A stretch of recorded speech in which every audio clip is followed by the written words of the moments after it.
Makes sense when I go into the heavy material that I get into, where you'll see where it's coming from. Next thing I'm going to talk about is the big picture. And the whole presentation is really about giving you a feel for what that big picture is, where the pieces of things fit together, so we can get an idea of what's going on here. We're going to deal with past and present contact and how this race has been duped. We have been duped since the Christ period, all right? In the original books that became the Bible, there was information on the stellar races. There was information on the Nephilim race and the Anunnaki races. These were in the books of Enoch that were edited out of the Bible. So we're going to cover that a little bit to show how, because of political agendas, primarily orchestrated through the Church of Rome way back in 325 AD, there was a lot of things that we were denied. And that's not fair. We were denied our teachings of ascension. Ascension is a science. It's not a spiritual hot dog in front of your nose, behave yourself and you get it. And this is what has been used to do in our religions. We have been taught to follow, to obey, to feel guilty, and eventually maybe if we're subservient enough, we'll get saved. That is not what those religions originally taught. So we'll cover that a little bit, so we can start to see. Because in this group, particularly if there's a lot of contactees in this group, you may already know some of these things. You may have been told some of these things by your own contacts. But what's important is the world needs to start knowing. The people that are still under the spell of the lies that we're told to keep us from our own heritage, they're out there and they will call you evil. They will point fingers at you because they're being taught this. There are ways to reach those people. So the more people that find out about how we've been duped and the fact that ET has been part of our history all along, the more we will come together as a race and stop being divided. And the religions are dividing us a lot right now because they're each teaching us to worship a different God. And all of them are telling you ETs are evil if they even acknowledge them at all. Yet they all say angels exist. The angels and the gods of old. That's just another word for what we call ETs today. And that's some of the things that we will also cover in the presentation. And some of the things that I won't be able to go in depth into in this hour that I'm supposed to have now. We'll cover more of it in the workshops. The workshops are going to focus on not only learning about things, I'm going to give you techniques for those of you who are interested in learning scalar mechanics. Scalar waves are standing points of energy that create the electromagnetic grid of light and sound that is the template that your bodies are built on. It's a template for the body, mind, spirit in dimensionalization. There are certain techniques called bioregenesis that you can use your mind to direct scalar waves through the body to help you regenerate the 12-strand DNA pattern. So these are some of the things that I'm going to get into in the workshops. I won't have time to do it here. Now, some of the other things I'm going to talk about are hybridization. The primary 3 hybridization programs that are going on right now. And I will get into that. I won't even tease you on who they are or what they are yet until we get into that part of the presentation. Then we'll talk briefly about one world order agendas. Not because it's a subject I like. I'd rather talk about spirituality and awakening and all of that thing. But the one world order agendas are running right now. And there are certain things that are being done that it's actually amazing that people can get away with these things or that they even want to. We need to be aware of what those agendas are. Because if we're aware of them, we don't have to be afraid. What's scary is not being aware and having them run over you. If we know what the one world order agendas are, know some of the flags, the little red flags, say, aha, that's something that has to do with mind control. That's trying to get me to go in a direction that's not in my best interest. If you can develop the differentiation between certain things that are occurring out there that seem benign but aren't, you will be empowered. And it's not about being afraid. Fear is the last thing that you need to do. Because if you get afraid of the negative things, if you're afraid to look at them, afraid to acknowledge them there, that's when they sneak out and really affect you. Empowerment is being able to see the good, the bad, and the awful, and everything in between, and make a rational decision as how you will posture yourself against that, or with it. And this is part of what I teach. A lot of the spiritual people in the New Age movement get upset with me because I will look at the negative side as well as the positive side. They do a lot of this light and love, but it stops there. They don't want to know about both sides of the drama. Yet they say they want Christ consciousness, they want unity consciousness to unify the polarities. You have to see both polarities before you can unify them. So this is why I go into talking about one world order agendas. Now, what this is going to come down to is you're going to be it with a lot of information that probably sounds really wacky to a lot of people who haven't followed any of these books yet, because there's been a whole lot of information to fill in the blanks, even between the Voyagers books. There's been 12 workshops given, 6-hour workshops, since that time, each on a new higher level of information. So if you have a million questions, by the time I get done with this, that will be normal, and there are ways to find the answers to those. There is a very cohesive paradigm of science and spirituality that's being presented here. You might not be able to see that cohesion just from little pieces, but I would urge you to hang in there and learn more about it, because it's really exciting to bring this paradigm here. This is a paradigm of science and spirituality that come together, where ET abductees and people who experience holy experiences with seeing saints and things, where all of a sudden they're understood in the same group. They're understood as having the same experiences, because that's what's really happening. So it's a really neat paradigm, and I'm really excited to bring it here, and I'm kind of almost intimidated, but I hope I do a good job, because this is priceless information. This is information that in the Christ period they tried to bring to you. This is information that in the Atlantean period, through the Emerald Tablets, they tried to bring to you. And every time this information was brought on this planet, certain forces made sure it disappeared very, very quickly. So this is kind of an introduction into a whole new world, and it's a world that belongs to us. Okay? We'll come down to, at the end, solutions. There are things that we can do to change the negatives that are happening here. There are things that each one of us can do personally to become immune to the negatives that are here, and that's what's important. We may not be able to save the world. I'm not even trying to save the world. But individuals, if they have enough knowledge, are fully capable of saving themselves. You don't need somebody to save them if you know how to save yourself. And that's what it's about. Okay, can we go to the next one? Okay. Now I'm going to briefly go through it. In fact, I'm probably going to talk so fast as I get going with this that you'll say, what did you say? Okay. This is my contact history. It starts here, 1964 when I was born. I was born conscious, which means I was aware of myself as an energy essence that came into the body, that rooted into the first 8 cells that are the base of the spine. I know what level of my consciousness I put in which cell, and I remember bobbing in and out of the body through the whole time until the body was grown, because I didn't particularly have a bond with my mother. So there is an experience called field integration that is precious, because if you can remember your field integration, you can remember where you came from. You can remember, that big thing that everybody's doing controversy about. Well, gee, is consciousness a product of the brain? Does the brain create consciousness, which means when you die, you're gone, that's it? There's a whole argument between science and religion. Does life exist beyond the body after death? If it exists before death, it exists after death. I'm living proof that all the things you hear about life after death are absolutely and positively true. And every one of you has memory. It's stored in what's called your cellular memory. It's in your DNA. It's unplugged right now, but you have the memory of who you were in other space-time frames. And what's really neat is it's happening simultaneously, because time is simultaneous. So when we talk about reincarnation, it's not just you died in one life and came into another. It's you as a soul simultaneously manifested yourself into several different space-time locations. And each one of them has a track of time in linear motion that they will run. This means you can make a conscious, living memory link now between you and your other selves and start communicating between them. I'm able to do this. I remember many of my selves, and I did all through childhood.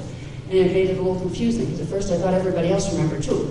And I found out very quickly that they didn't, because I would remember people that I knew in other contexts, and they just wouldn't know me at all. It was very heartbreaking until I hit about first grade. Then I learned to deal with it and just not try to engage them here.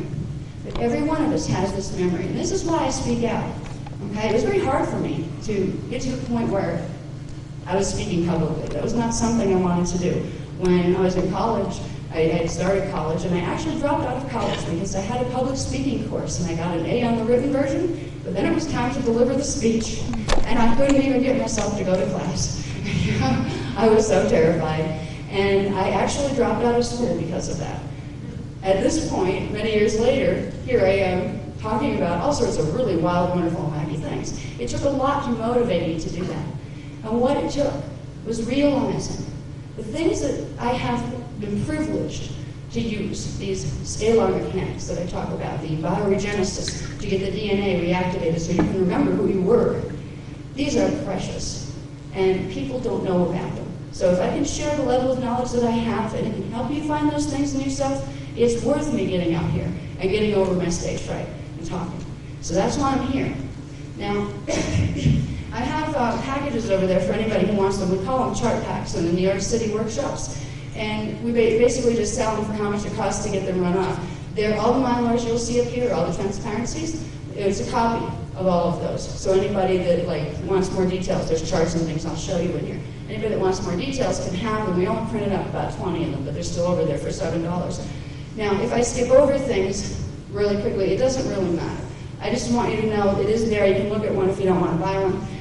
It'll show a chronology from birth to the present of continual contact with ETs, but also with the spiritual essence of being. Now, my mother had said to me once, she said, you know, when I started talking about ETs, she said, I always wondered how you came to be when you did, because there was no way humanly possible you could have.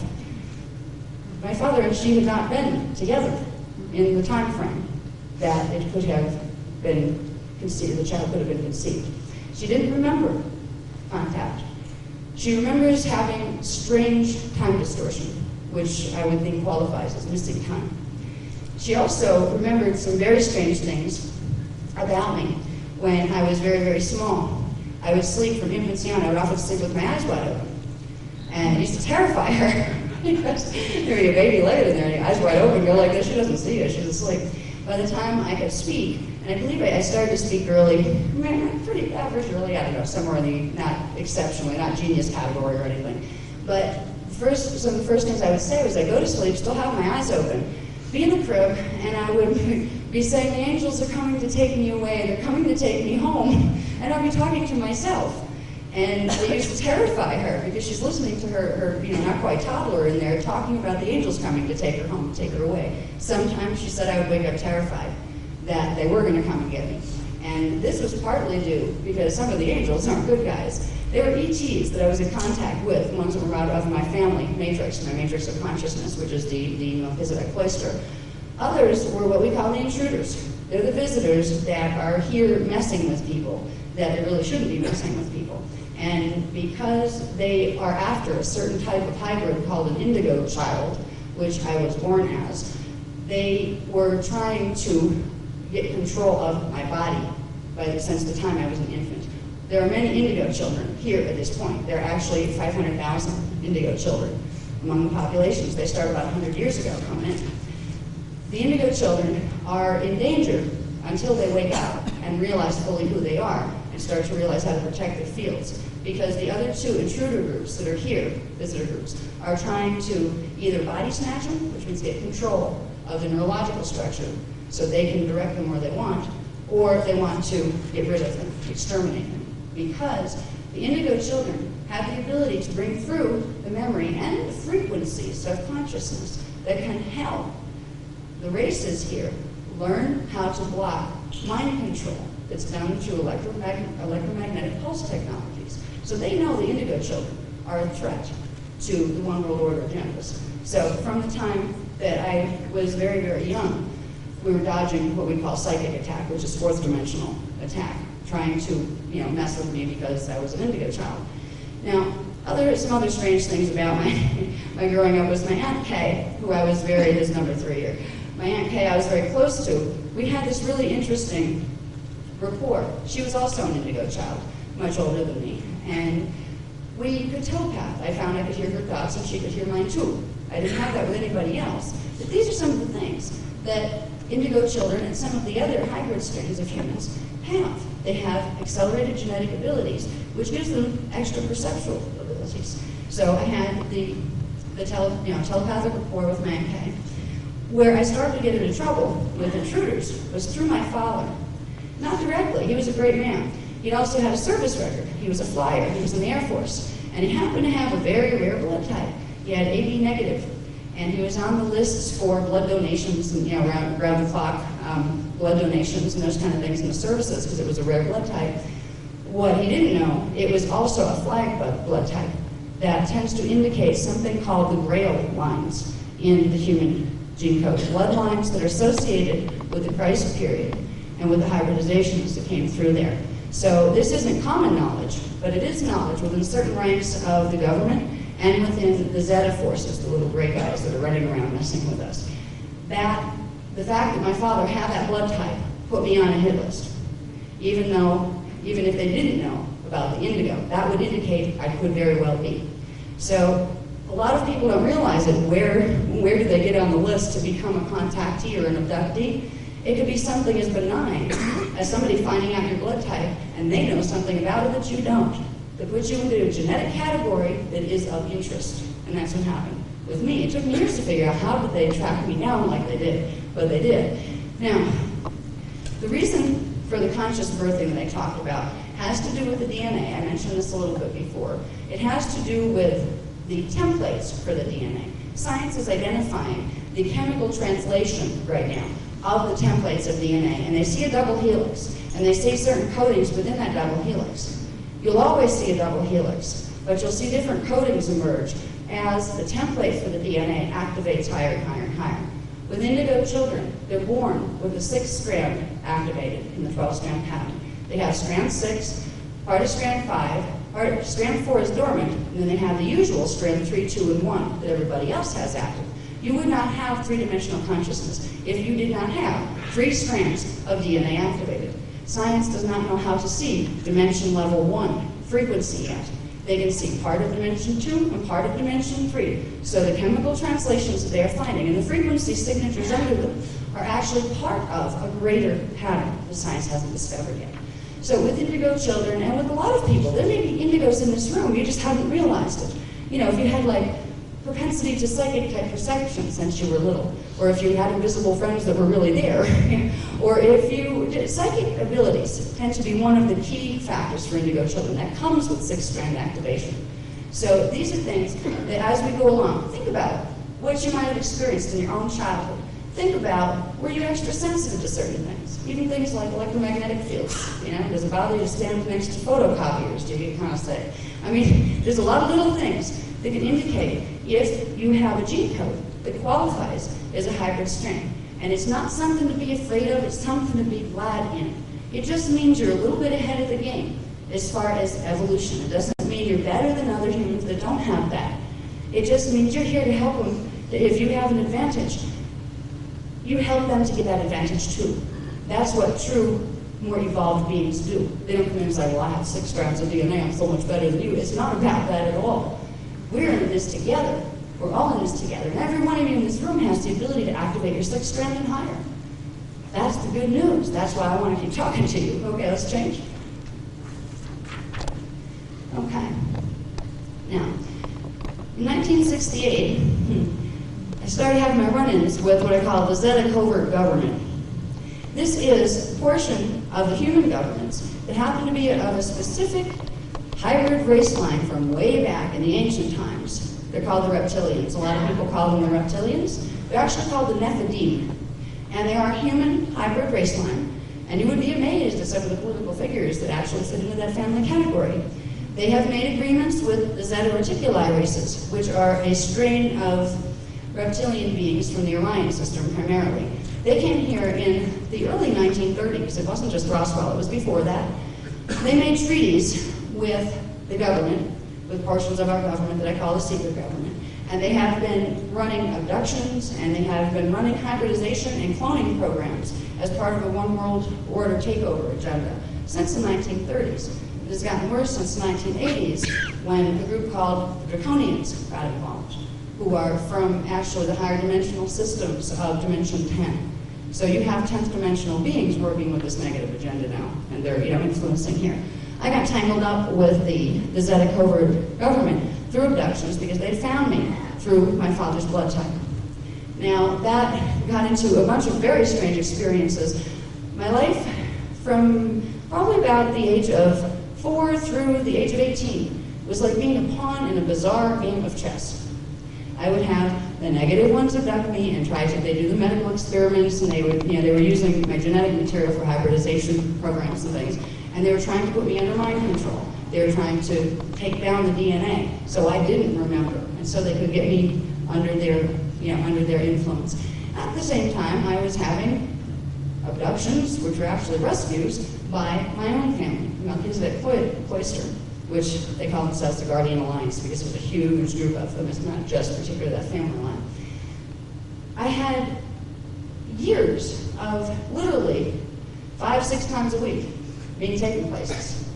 It was more normal for me to be dealing with aliens than dealing with humans here, because I had live contact. They would come down with the ships. The negative ones would do the body block, which is a bioneurological block on the brain chemistry. It's an electromagnetic pulse technology that allows them to hit with frequency certain parts of the brain that literally cause the motor skills to stop functioning. If you've ever had abductions where you find yourself freeze-framed, you can't move. Maybe your eyes can move and your brain can move and you want to scream, but you can't. This is part of this technology that's used by the Zetas, and it's also used by the interior government. Okay, so I had a lot of those running. I had, at the same time, I don't have this listed up here yet, I had the Guardians coming in, trying to assist me, trying to undo the damage, trying to get me unplugged from the mind control they were trying to do, and trying to save my life. So it was very, very hectic. And I had conscious memory the whole time, which made it even harder. It's one thing if you're asleep and you're having these strange experiences, and maybe by the time you're 30 or 40, you go get put under hypnosis because there was something weird, and then you find it. At least you had a chance to have a normal life as a human. This was necessary, and I know on a higher soul level, I agreed to participate in these experiences so I would learn, so I would know the ins and outs, because I walked both paths. I would see what it was about so I could tell other people. But it wasn't easy. And there are people right now going through a lot of this. People are still being abducted by the negative side. This is one of the things, if you go hang out with the people in the New Age movement, which, hey, a lot of my teachings fit right into the New Age movement. But there's a group of them there that they don't want to recognize that the negative influence is still here. You will hear a lie being told there by several very, very prominent teachers. The Zetas went away. That something happened and raised something to D5 consciousness in our planetary grids, and they all went away, and now we don't have to be afraid, and now we don't have to worry about it. Why are people still being abducted and having medical experiments done on them? Because I have seen groups of abductees over and over and over that are still having terrible experiences with negative type of abductions. So when you hear those things coming from New Age people, God bless these people, they don't see what's happening. And the reason they don't is because they're in contact with things that are telling them not to believe those things are real anymore. Why? Because they're easy to manipulate if you put your guard down.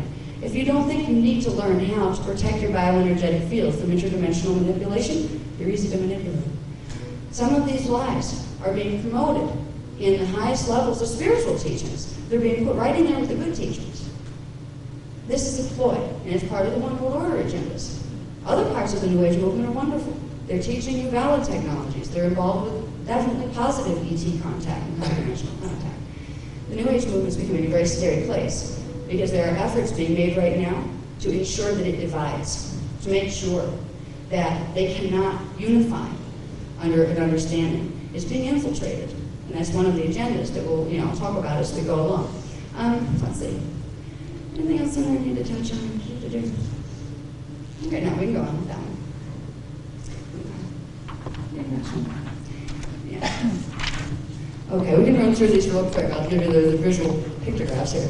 Okay, this was when I was 4 years old. I was playing out in the driveway of my aunt's trailer, and broad daylight, a little gray thing came up behind me. This was one of the negative ones. It had a little silver rod, and it waved the rod. Before I could run or scream, I was in that freeze frame state, and I was taken up into up high. Can you slow that down a little bit?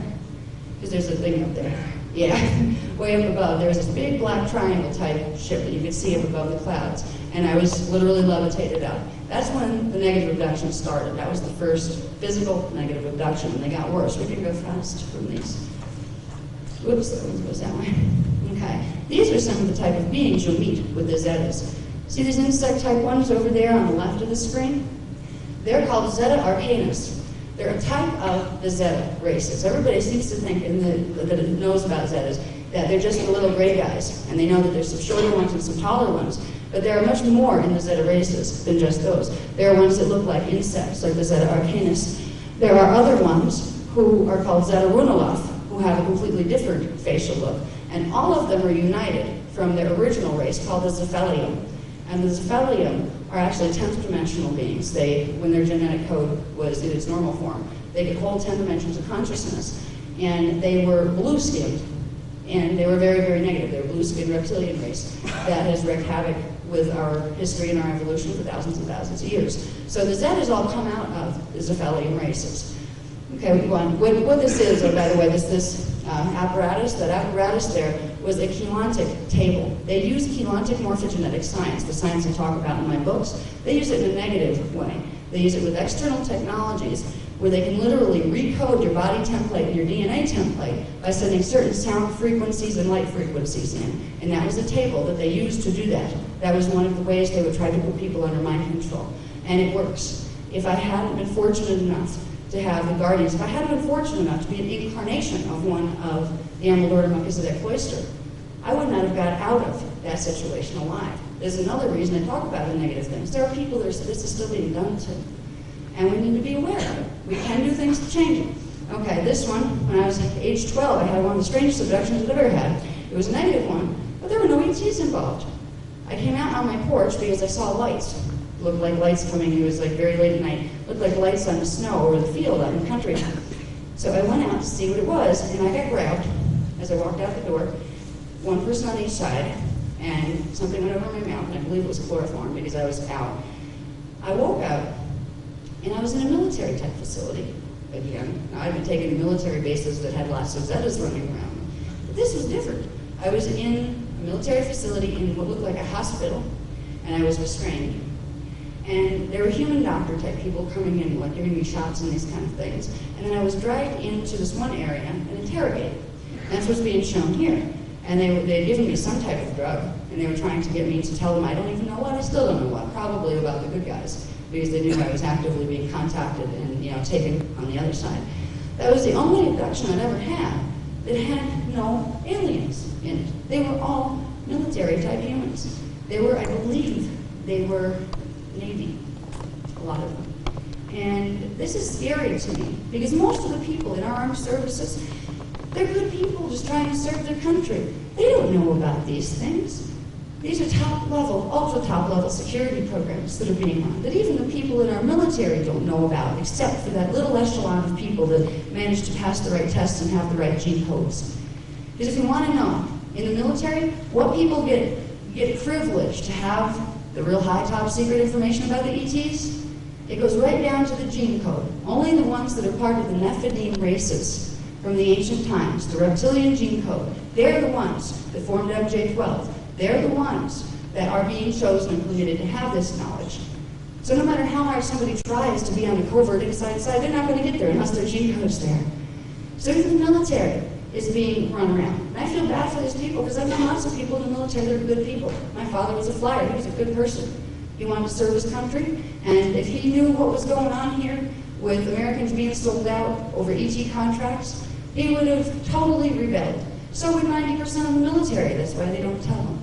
If they knew what was going on here, if they knew that our democracy is being taken right out from under us, because that's what's happening here.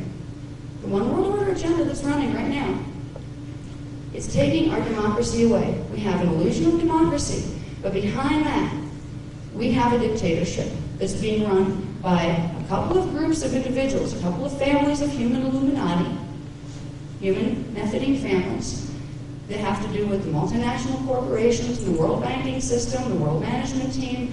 It goes down to MJ12, and out of that came the CIA, and a whole bunch of things.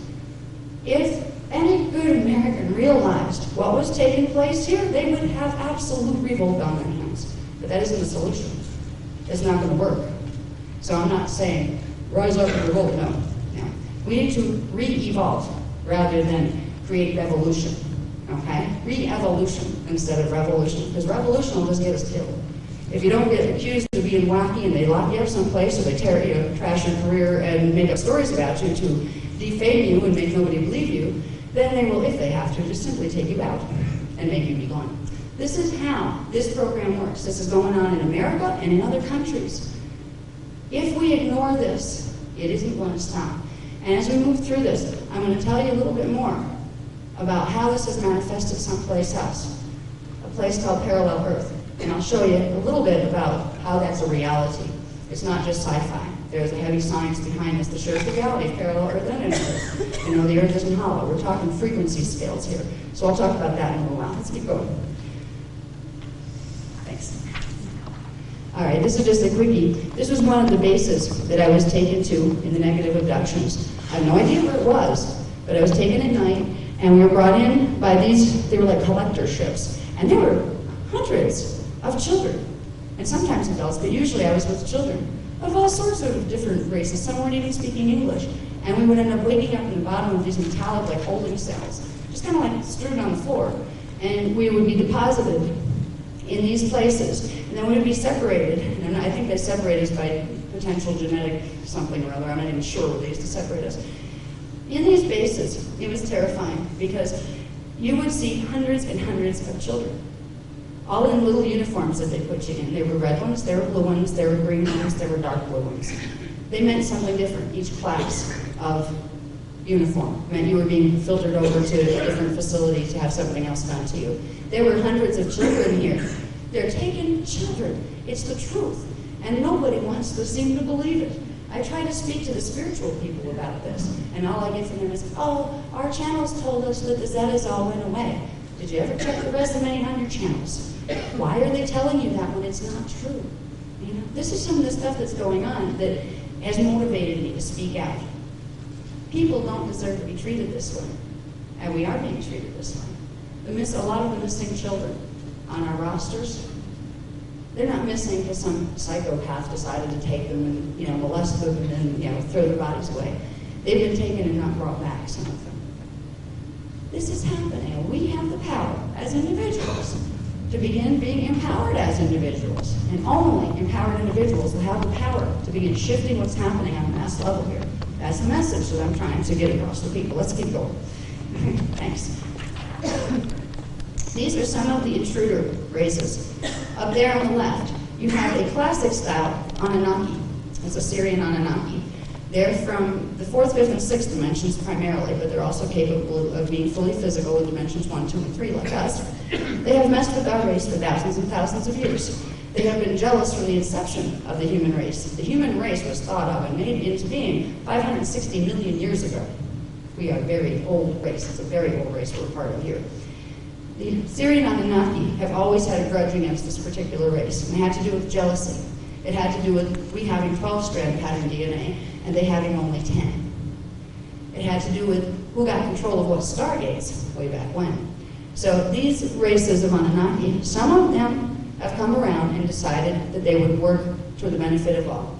But primarily, they are still interested in hijacking Earth's human evolution into their own particular Anunnaki hybridization plans to make sure we never activate our 12-strand pattern and to make sure we never reclaim our heritage, what we were created for, which I'll talk about in a little while. It has to do with something called the Emerald Covenant that was made 248,000 years ago. It was an interstellar promise, and it's a promise that's being restated today. It's a promise the Anunnaki don't want us to know about. Now over here, on the upper right, that's called a Dracos.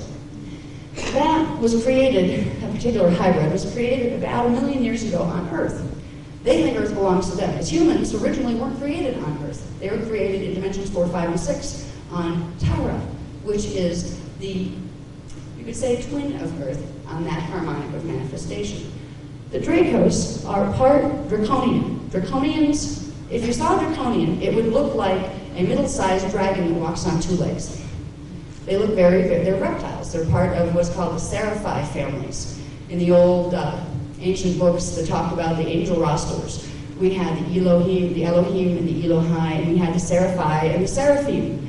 All right, the reptilian lines come out of the Seraphim families, and they're no more angels than anybody else. Angels are ETs. If we can get this through our heads, our past will make a lot more sense when you think about what's written in the old religions. They talked about angels. They talked about fallen angels. This is what they were talking about. Okay, so we have Dracos that They're half human and half draconian. Some of them look a little more human than that, others don't. They tend to have a nasty temper when it comes to humans. They're very militant, and they tend to just have very little patience, unless they're trying to con you. Then there's a couple of people I know specifically that are in the circuit that are being moved by them. And they think that they're being treated nicely, and they don't realize the agenda that's behind it.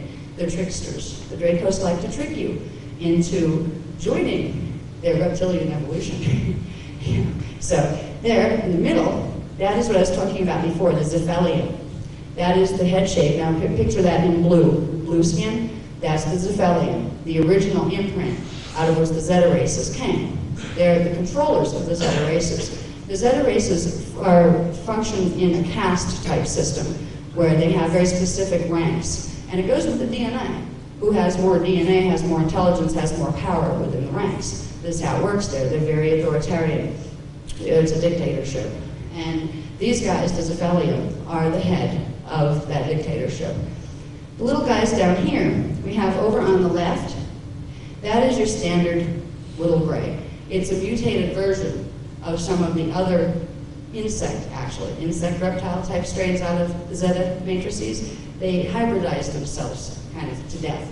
They cloned and cloned and cloned, and they crossed it with other things and then cloned more because they started to lose their genetic integrity because certain things they did to their planet.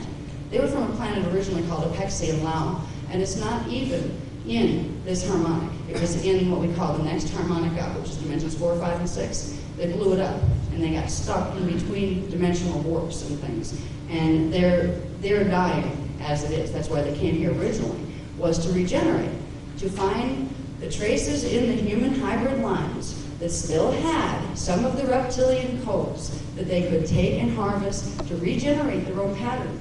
They knew that humans were connected. There were races of humans on the planet that were hybrids, that had their reptilian coding that could save them. That's why they came here in the first place. Okay, the little guy over here on the right, he has 6 fingers. They're your classic EV, okay?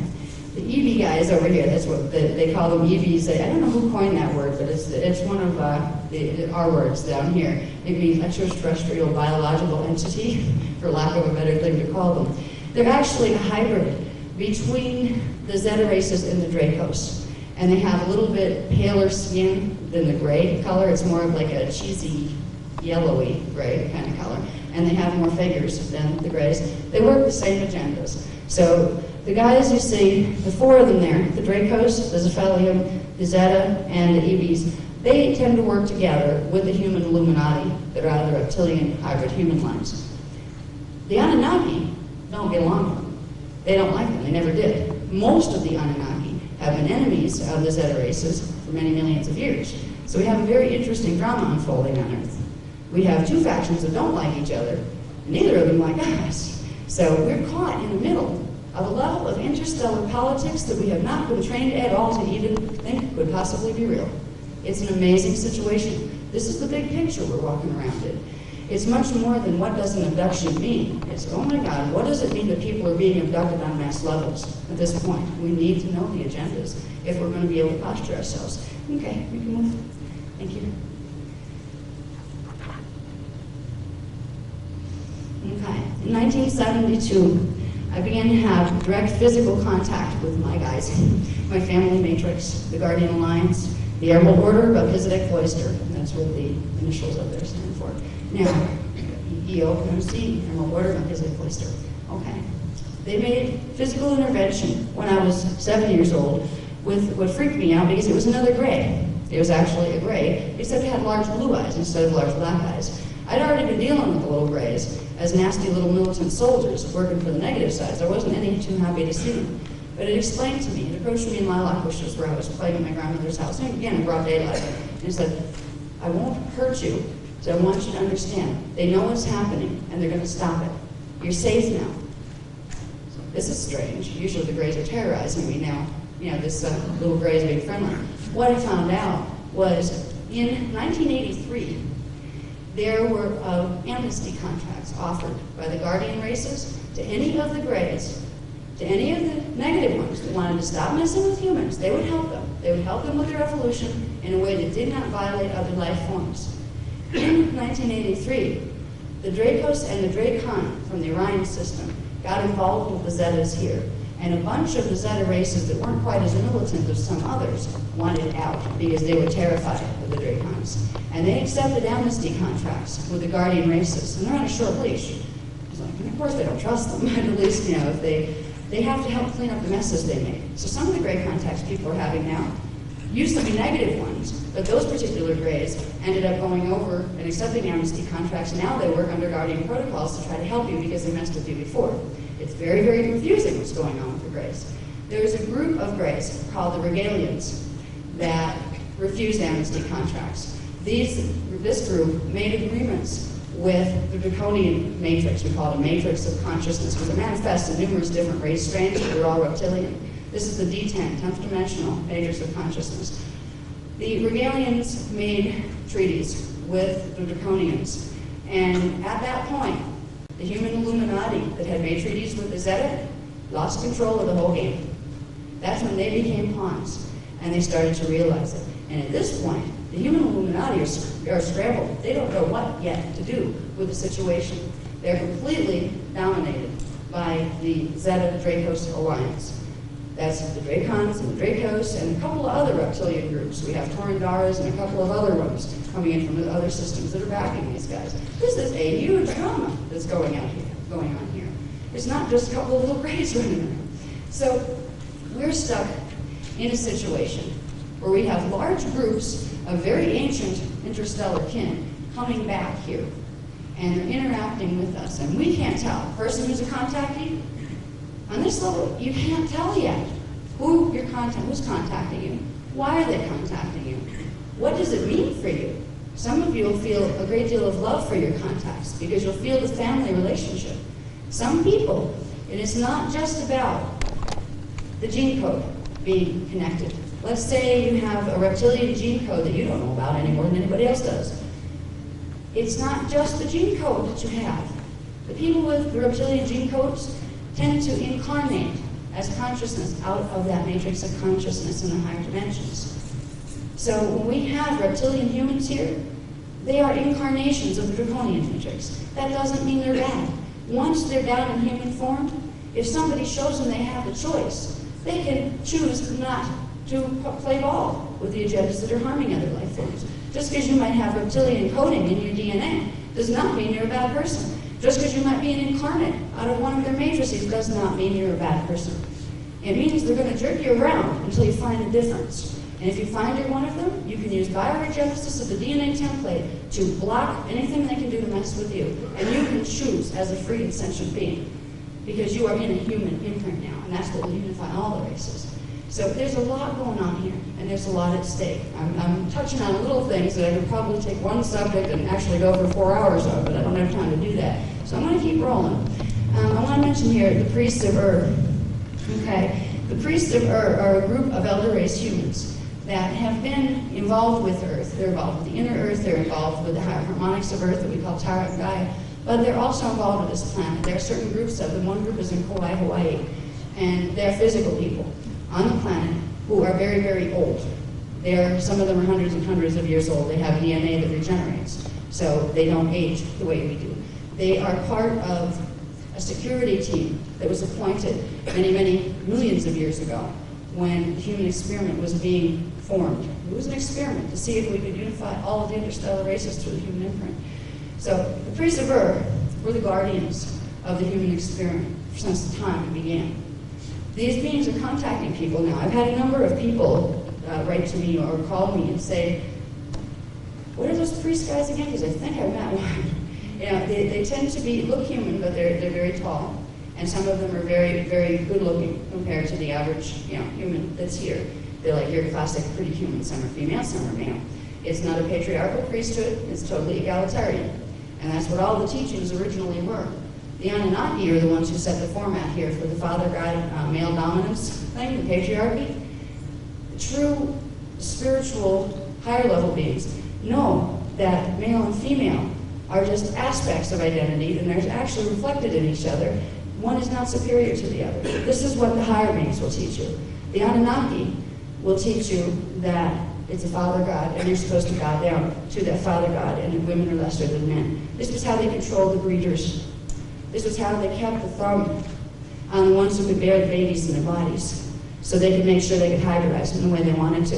What's scary is they got most of the women believing it. So for generation upon generation, women accepted the fact that God created me not equal, so I have to listen to, somebody who may not be fair to me at all, just because God said it was that way. This is how we've been duped and deceived. And males aren't bad people that want to go around dominating women. They've been taught that they're supposed to. They were taught from ancient times that you weren't manly if you didn't go, playing word of the household, and you didn't teach your woman a lesson and your child a lesson if it didn't work. We have been programmed here. Our belief systems have been programmed so badly that we sit in the middle of our contemporary age going, wow, there's all these issues. Where could they have come from? What do we do with them? It's such a mess. Look at all the conflict. Males and females don't get along. Everybody's usually mad at each other. We have different races not getting along. Different creeds and religions not getting along. What happened to this race? E.T. That's what happened to this race. Intervention with conflicting creeds, conflicting agendas that started thousands of years ago and have played out ever since. Okay, let's keep going. Here we go. Thank you. This was one of the good guy, actually, pickups. When the Guardians started to come in after age 7, they would do these great holographic ships where it looked like a mountain. It was a hologram. It was a ship, but they disguised it. And they told me after a while, we know that you can see the ship, but there's some of the other children that are having their DNA accelerated and that are being worked with, that they would be frightened if they saw spaceships. So they would actually create a hologram of something you might see out of a fairy book or like a children's story, floating mountains and that kind of thing. They were trying not to frighten the other children. In the town, Carbondale, Pennsylvania, where my original contact started to happen, there were at least 30 other children that were picked up regularly by the Guardian Alliance. They were indigos. And they were awakening slowly. Not all of them were conscious at birth. Some of them were, depending on the type of indigo. And they were being trained and taught. I haven't had contact with them. I don't know how they fared or whatever. But there were also ones being taken by the negative side.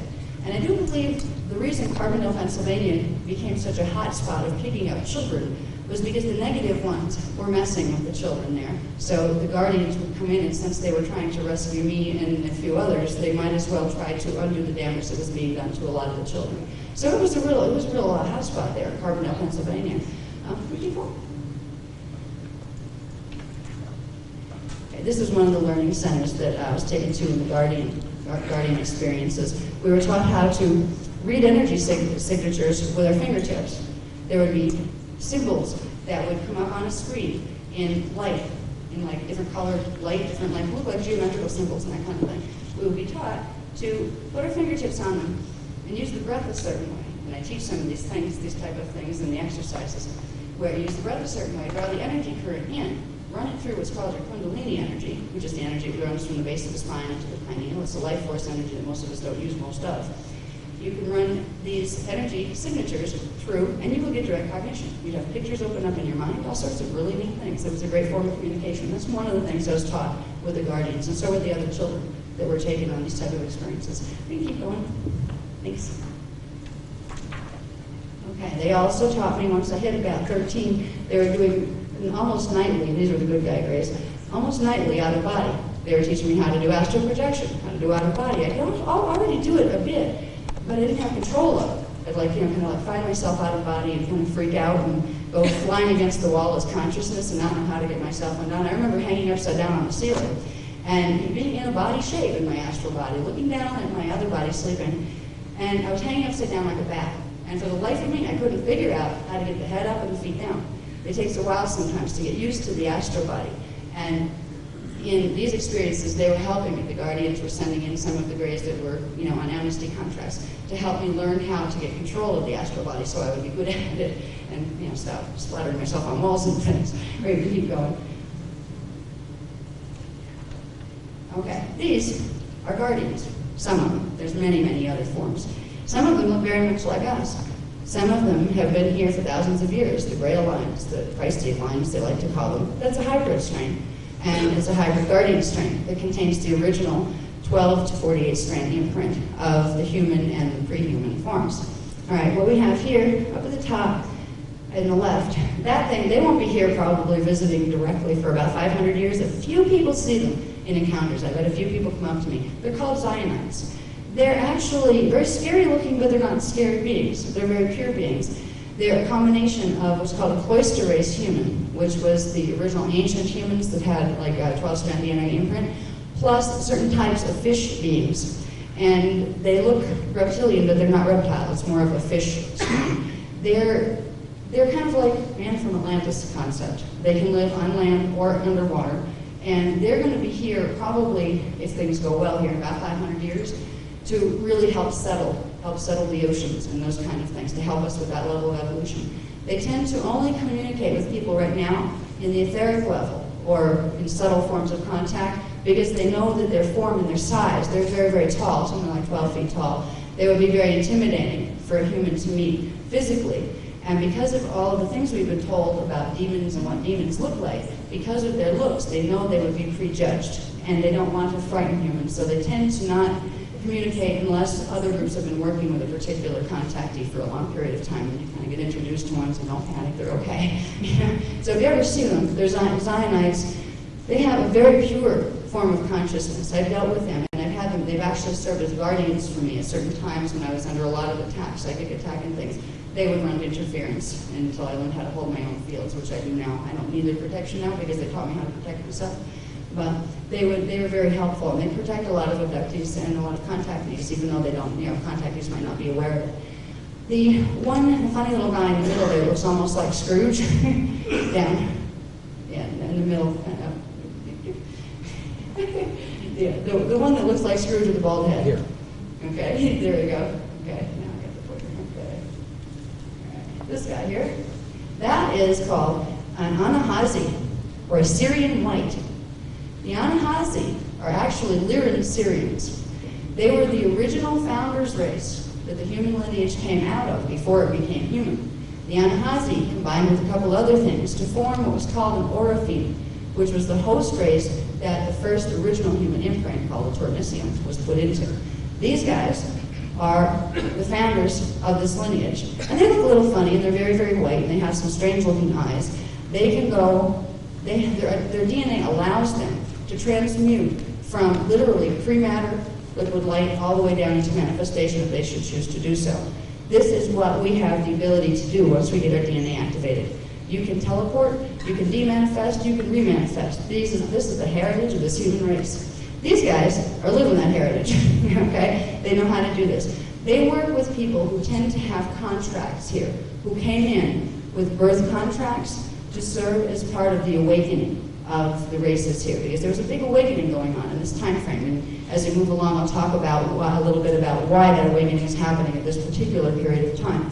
But they're the Syrian whites. These over here, they're the Bigfoot guys that everybody's wondering if they really exist. They're called the Queventillier. They were actually started before the human race to try to have those that be the race that would become responsible for being guardians of the planet. But they were so sensitive to the natural world of the planet, they couldn't break a leaf off of a tree without feeling pain. They couldn't move rock or affect the environment. They had to allow it because any type of infringement on the environment would cause them pain. So they turned out to not be a really hardy enough race in terms of their sensitivities to be able to do the manipulations it would take for for race evolution here. If there was going to be a race that was going to help to unite all the fragmenting interstellar races, it was going to require building things on planets, and building things required moving stone and different things like that. These guys had a real hard time with that because they felt the consciousness in every living thing. But they still monitor. Most of them are from the inner Earth. People wonder why they can chase them all over, they can never find them. They're not beaming up on spaceships, most of them. They're coming from what's called the inner Earth portals. There's a frequency modulation zone that exists about half turn over as far as the angular rotation of particle spin goes. There are reality fields taking place within the same space-time as we are. But there is a shift in the axis that the particles spin on. So they don't see each other. They literally move through each other. The inner Earth qualifies as one of those spaces, so does parallel Earth. So there's a lot of things that we need to learn about physics before we're really going to understand what's going on here. But these guys come up from the inner Earth a lot. They still try to monitor the planet, particularly now, because the planet's going through, between the year 2000 and 2017, it's going through some very interesting changes that have not happened here in over 200,000 years. So there's a lot of presence coming from every which way to see what's going to happen on Earth. Okay, this over here, her name is Azara. She is what's considered one of the original human types. They were called Tornisium. That was the original human form that was created in dimensions 4, 5, and 6 on Tara.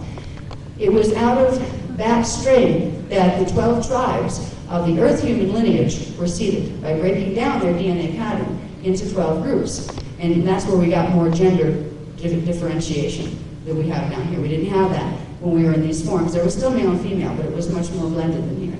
Her name is Azara, and she is one of my regular contacts. She's also an incarnate, like I am, out of the Melchizedek cloister, matrix of consciousness. But she last had her physical incarnations about 550 million years ago.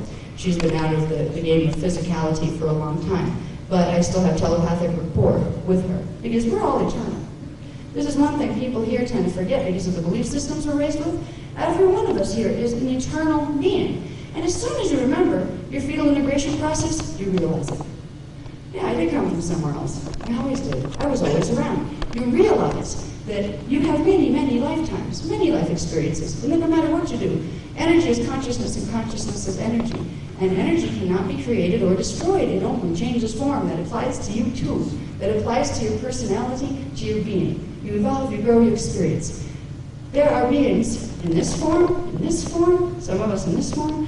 We have connections to them. We actually have incarnations in those other forms, in the higher universes. This is something that most people here don't have any concept of yet. Some are saying, okay, I can deal with reincarnation. I had other human lives.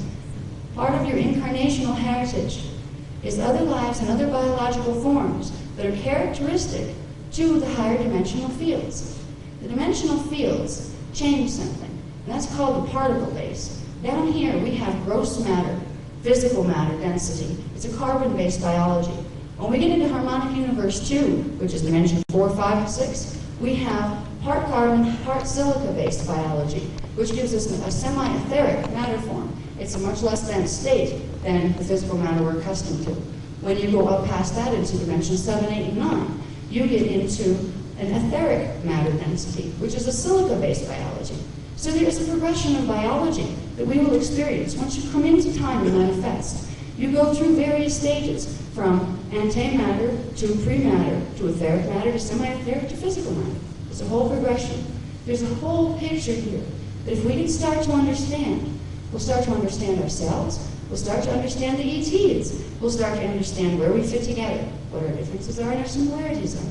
There's a whole big picture that we really need to identify if we're going to become effective in handling ourselves in relation to what is happening right now in our environment. And that's why I'm talking about it. Some people may think I'm very strange, and so I like to talk with scientists sometimes because we have a whole level of physics that's being presented with this. But I don't have time to spend 3 hours arguing about particles, muons, and meosins, and all sorts of other things. Right now, I have to show the framework. So that's why I'm giving you pieces. But I want you to understand this is a whole huge paradigm. It's a paradigm that we understood as a race in the past. 200,000 years ago, this race of beings we call human was we were on the planet. We were called the cloister races then. We had higher DNA content. And with that higher DNA content, we had higher consciousness. We actively used these sciences. The paradigm of science and spirituality united that we're bringing back here was used as common knowledge by them. And it's also used in the future. Now, the Guardian Alliance groups that physically come and visit with me and work with me are coming from the year 6520 AD. Okay? That's a time cycle that's very far advanced compared to our own. And they have time mechanics and all sorts of things that I don't have time to get into here, but there's time mechanics to go with this too. If we can realize that we're a part of this whole thing, the knowledge I'm presenting now, it only seems weird because you've been taught something different. And you've been taught, if you look at what our science knows and what it doesn't know, it's scary. How can they say they can negate a paradigm like this They don't know how to open stargates. They don't even know what a stargate is. They don't even have a definition for what a dimension is. These things are presented in this paradigm. So what I'm hoping is the people of scientific persuasion start to say, wow, you know, maybe I could be the one to find proof. Instead of asking, yeah, prove it before I listen to you, I get this a lot from the scientists, yeah, prove it before we'll even listen to you. Why don't you look at the paradigm and see how you can use it and work with it, is what I try to say to them.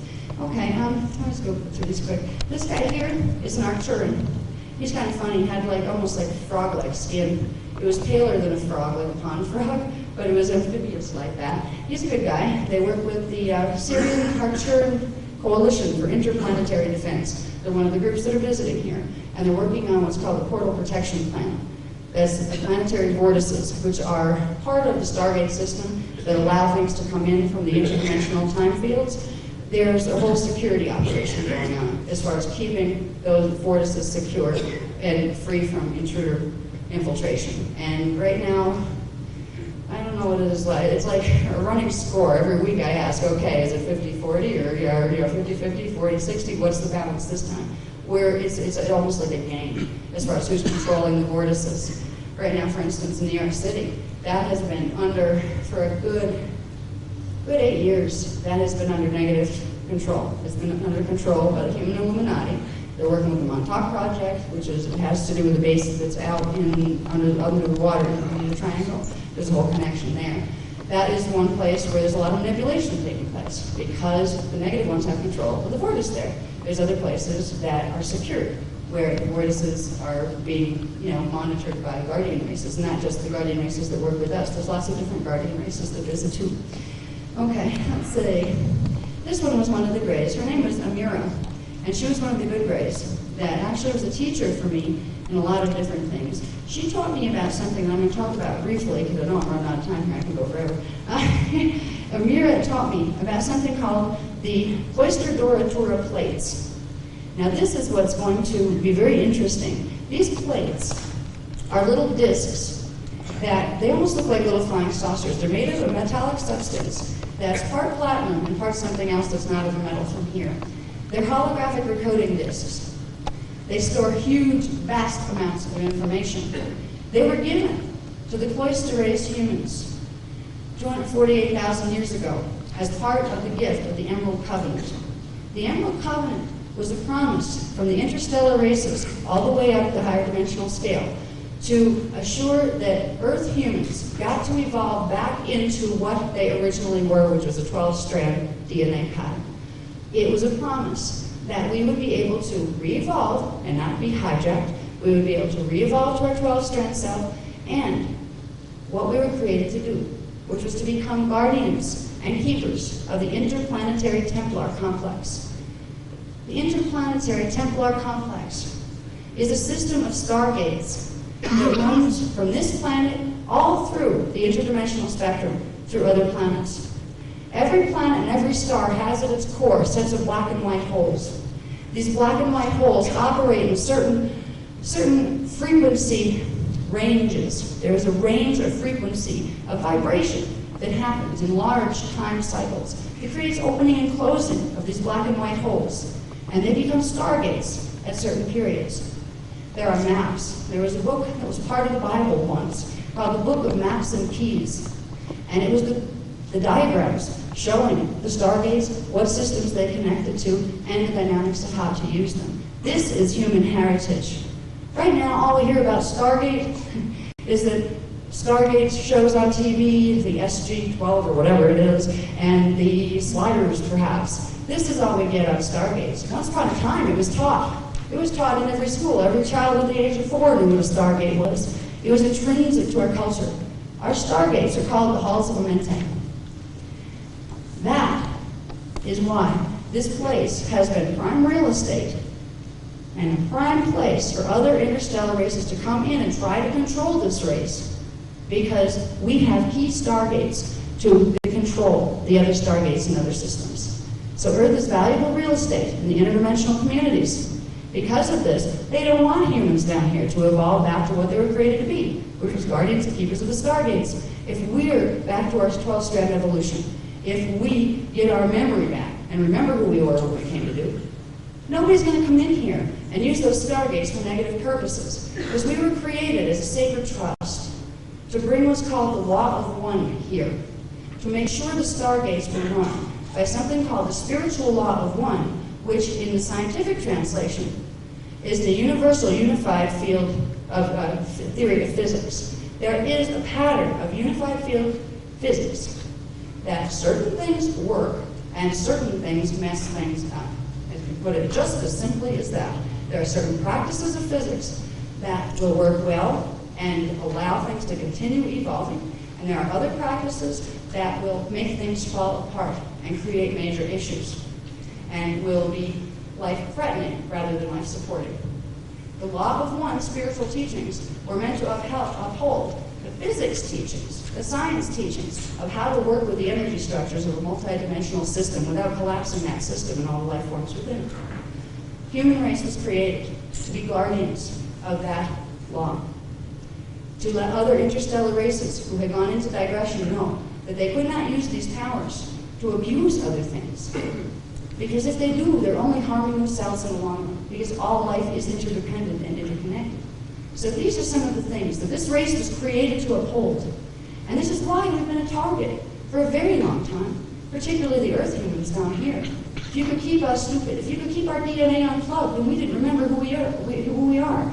We come in here, we're conscious beings until we birth here. Then all of a sudden we go to sleep because our DNA blocks out the rest of our consciousness. Every one of you has a 15-dimensional identity. It's there with you right now.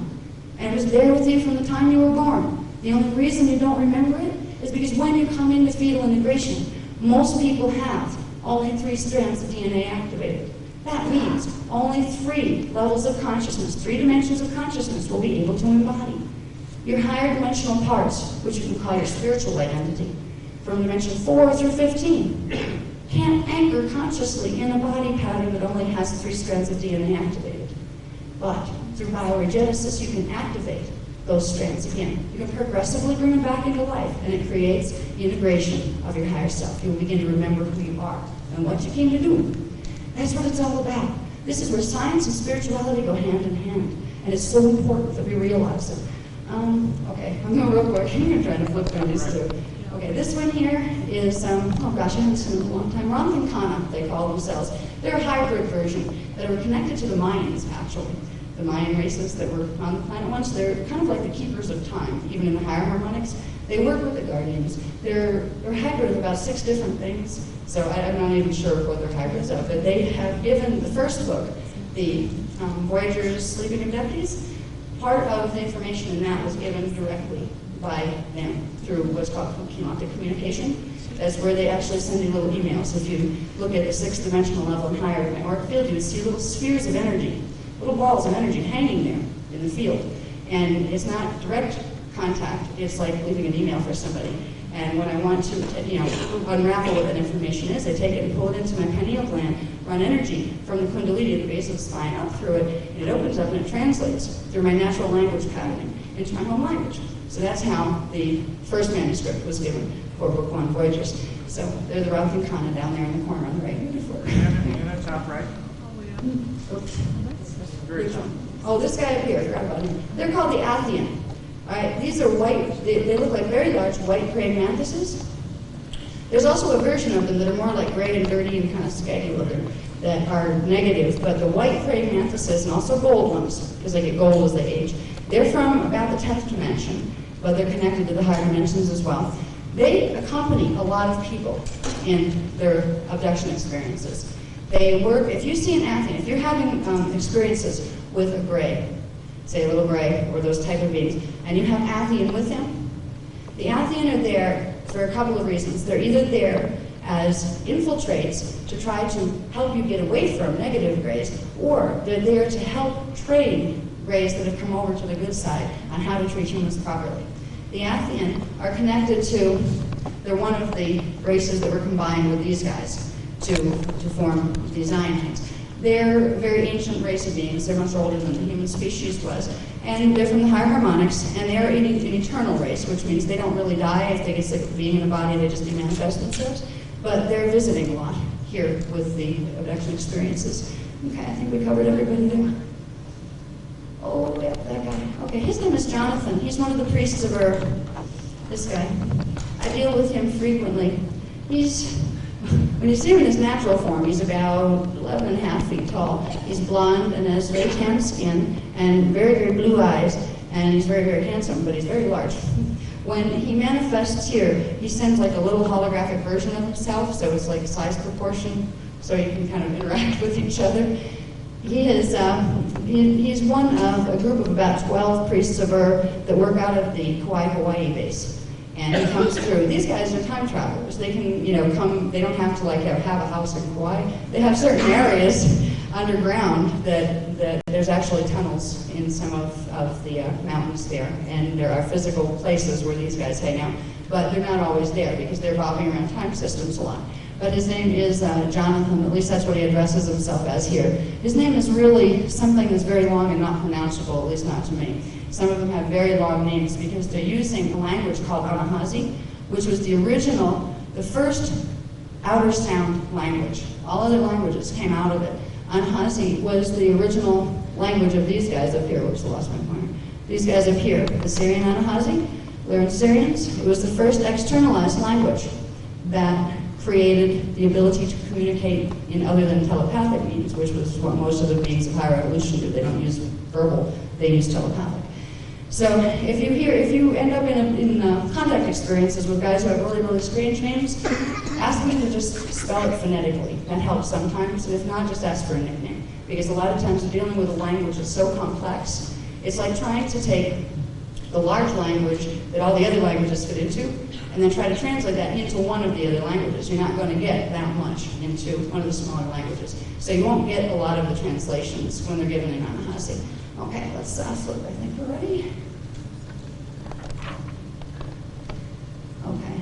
All right, this is going to be in those packs over there, the little chart packs. I'm not going to cover this because it'll take me another half an hour. I'm already probably over time, and I want to get to the point of all this, which is the agendas.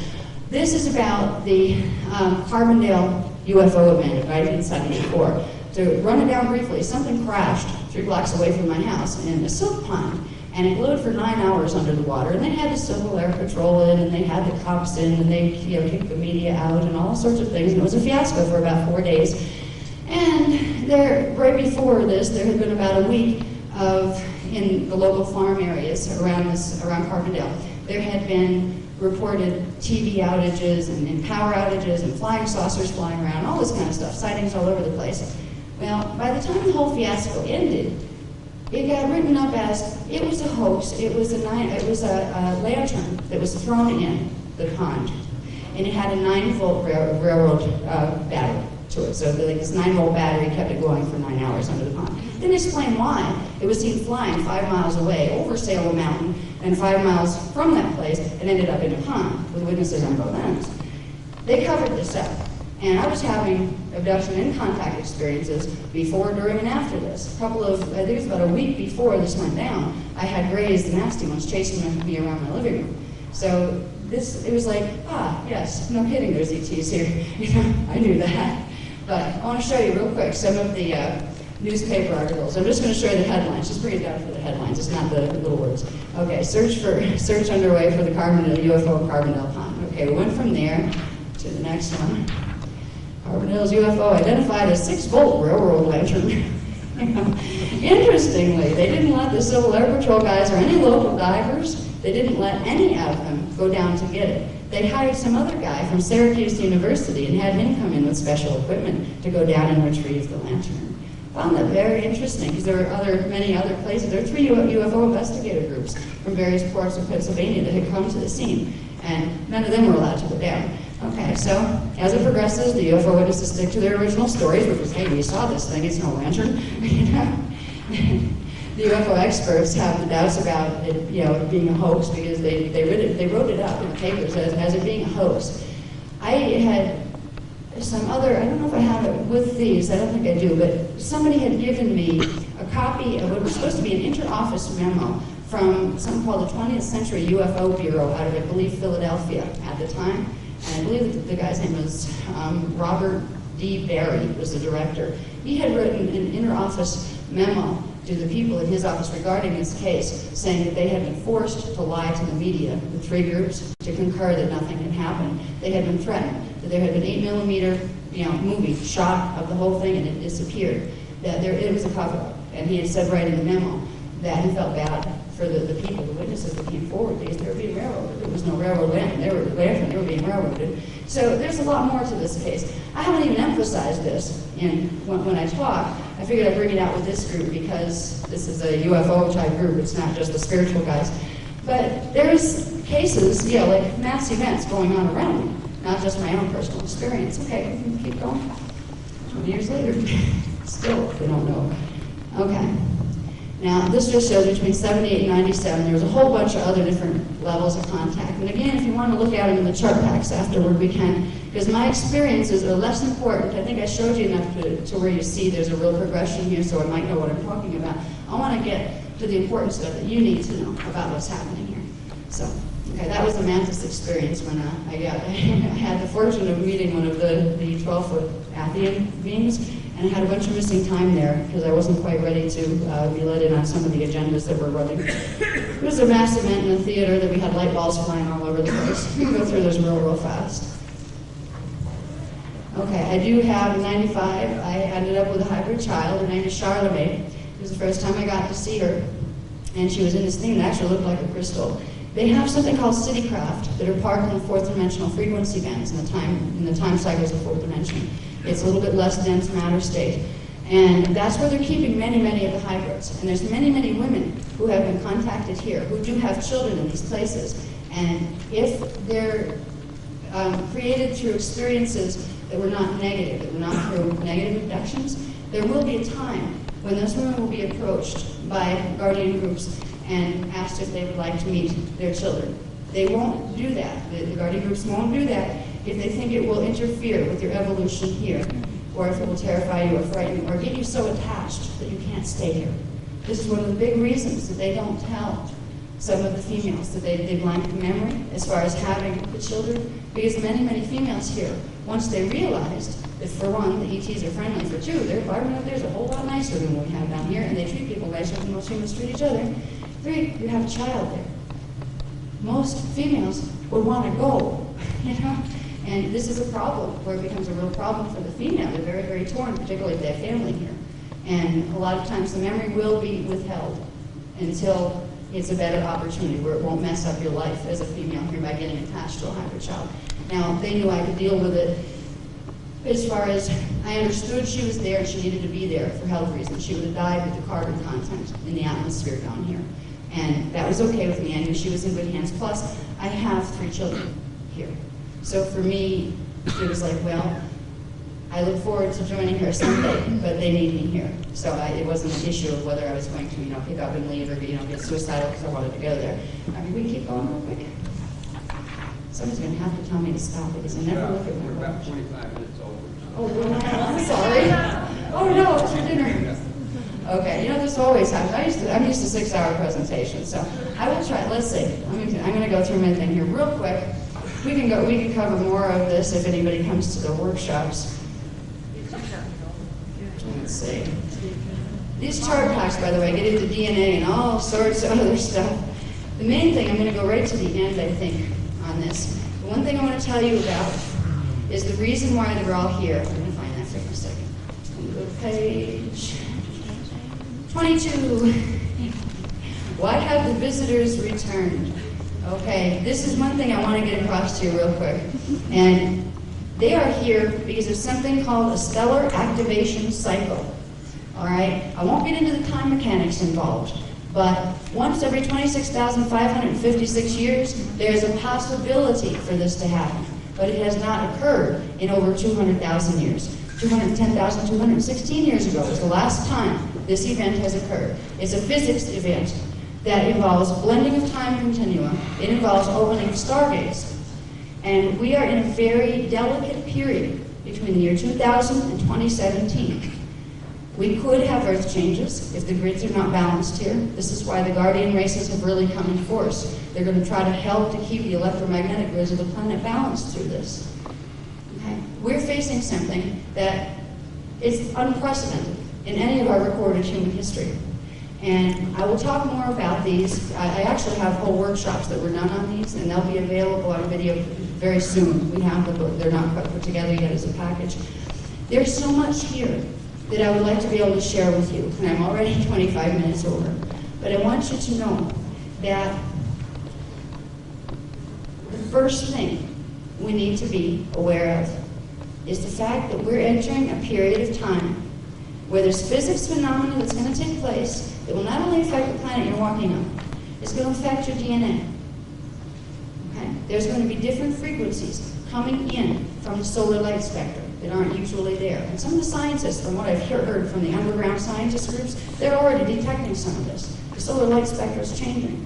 And this is some of the information that's being repressed and suppressed in the mainstream release of public scientific data. This can be a wonderful thing, because these frequencies that are coming in, they're scalar frequency. They can activate the DNA faster and higher. But if there's blockages or distortions in the DNA, it can accelerate the disease process in the body. Bioregenesis, this is why we're teaching the things that we're teaching. Through bioregenesis, what's happening in the next 17 years can be your best opportunity that you've had in thousands of years of incarnation. We're approaching a time that is incredible. There are so many changes. That's why I can try to explain to you many, many things. I could go on for another 4 hours just on this presentation alone. But let's see. Let's go to the next one. I'm going to show you this. I have some idea of what a stellar activation cycle is. This is one of the diagrams that's contained in the chart pack there. It's called the stellar bridge. It's a linking through the 15-dimensional scale. We have harmonic universe 1. See HU1 over there? That means harmonic universe 1. That's dimensions 1, 2, and 3. Okay, up from that, harmonic universe 2. Dimensions 4, 5, 6. Harmonic universe 3 at the center, dimensions 7, 8, 9. HU4, 12, 11, 10. And 15, 14, and 13, and HU5. So that's how the 15-dimensional structure is broken down. Now, I didn't have time to get into, in this one, about how the structure of the time matrix is formed. It's about scalar mechanics, all right, and there's this heavy science behind this, but I don't have time to go into that right now. But if we can understand that there are electromagnetic fields called Merkaba spirals that every planetary body, every human body, every body in general that is manifest, has sets of counter-rotating fields, Merkaba fields, that go up through the dimensional scale and link the different levels of the matter densities together. Most of the time, the axis, the central axis, let me see if I can point better, the central axis on the Merkaba electromagnetic spirals, usually the axes are different. See how they're not aligned here? They go off in different ways. See that now? What's happening in a stellar activation cycle is they align on a vertical axis, which means that stargates, portals open between the dimensional bands. And this brings frequency from the higher dimensional fields down into the lower dimensional fields. There's a real quick analysis of what's going on here in the next 17-year period. It goes back into what they talk about in biblical revelations of the opening of the 7 seals. They were talking about frequency seals on Earth's 7 primary vortices or chakras. This happens as a result of a stellar activation cycle. They knew it was coming, even in the times when the biblical texts were written. So there's many, many things that is worth learning about right now. We have some of the programs that you can start learning, and I suggest learn everything. Anywhere you can find information, find more. It's worth it. If you want to learn some more, we will be doing the workshops. You know, there's one tonight and there's one on Sunday.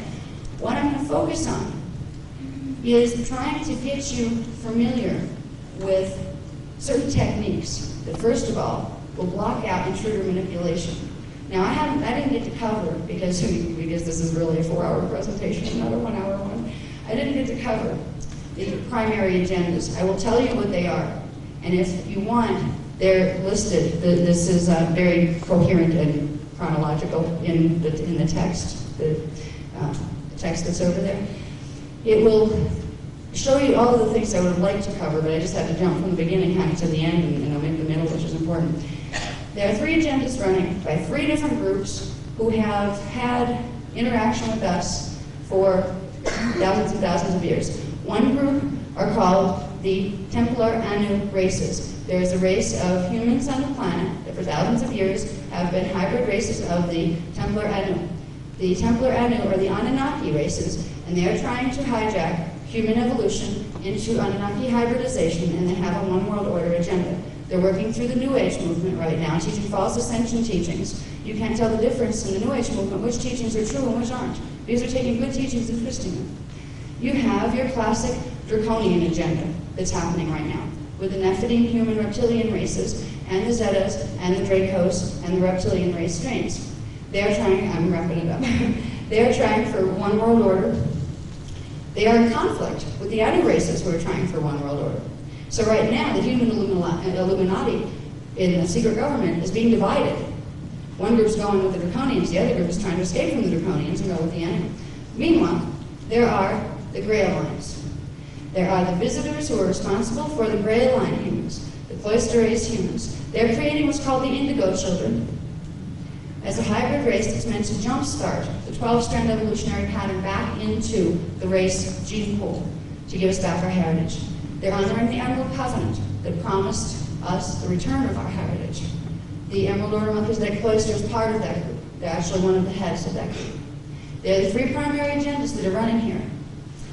We have a choice to make, to ignore it all because it's so overwhelming, or to, I don't know, what could you do? This is what I ended up with at the end of this presentation, even in writing. What do you do once you find this out? Once you start to see how big this picture is, what is the next step? This is what we need to think about as individuals. The information I've given you bits and pieces of here, there's much, much, much more. That's just coming from me. And there will be lots of others.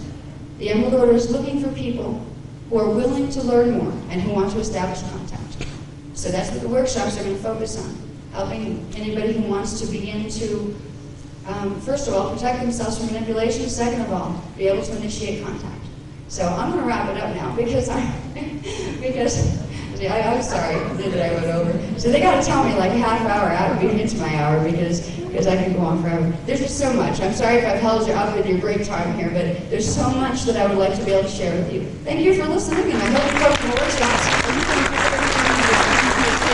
Too much. This is why I kind of wanted to get as much done as I could in the lecture as far as giving you a roundup on the big picture.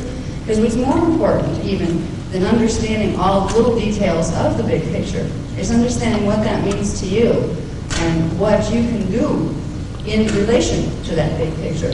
So most of the workshops that I've given to date have been about using the knowledge of spiritual sciences that were the ancient sciences and also the sciences of the future to teach us about what we can do with our own bioenergetic fields to begin to deal with this big picture. So we don't have to worry about, at least personally, being directly affected by manipulative ETs. So we can get on to more important things as far as becoming integrated within our own self. We can start to remember our fetal integration, for instance. We start to remember what we came here for.